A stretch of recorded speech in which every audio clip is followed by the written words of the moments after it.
কোনো কিছু বলে বিতর্ক সৃষ্টি করতে চাচ্ছি না।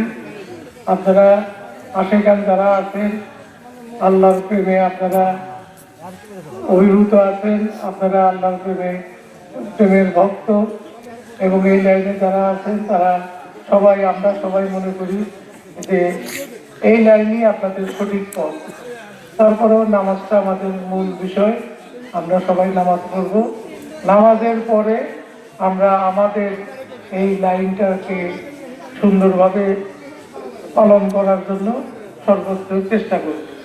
আজকে আমি আপনাদের ছেলে, আপনাদের সন্তান, আপনাদের ভাই ভাতিজা, আমি মাইজবাড়িতে অনেকবার এসেছি। আমি আজকে সারাদিন সকাল থেকে এখানে আসার আগ পর্যন্ত সব জায়গায় ওয়াক করেছি। ইচ্ছা করলে আমি এখানে নাও আসতে পারতাম, প্রধান অতিথি রাখছেন, আমি খালেক ভাইয়ের মাধ্যমে দোয়া চাইতে পারতাম, কিন্তু আমার কেন জানি মনে হলো যে আপনারা এত কষ্ট করে এখানে সবাই বসে জিকির আজকার করছেন আর আমি বাড়িতে দেয়া ঘুমাবো, এটা তো ঠিক না। অন্তত পক্ষে আপনাদের এখানে আসি, আপনাদের সাথে দেখা হবে। আর বিশেষ করে আমি আরো আসছি, আজকে আমার এইখানে যে পীর সাহেব এসেছে তার সাথে আমি একটু দেখা করব এবং এখানে মা বোনেরা যারা আছেন, আশেকান যারা আছেন, সবার প্রতি আমার সালাম, ভালোবাসা এবং আপনারা আমার জন্য দোয়া করেন।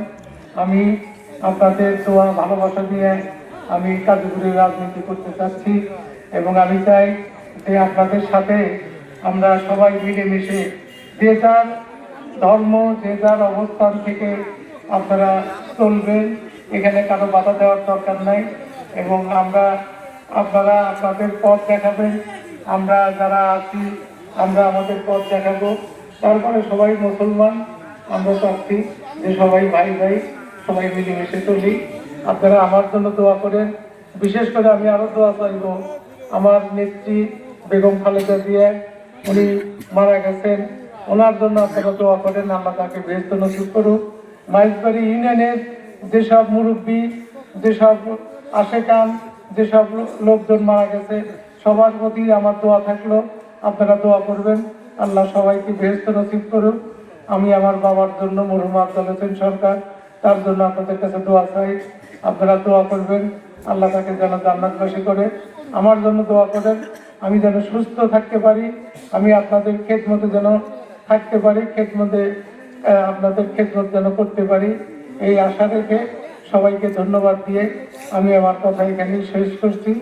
আপনারা ভালো থাকেন, সুস্থ থাকেন। আপনাদের দ্বিতীয় পর্ব আমরা বক্তব্য দিয়ে আপনাদের সময় নষ্ট করতে চাচ্ছি না।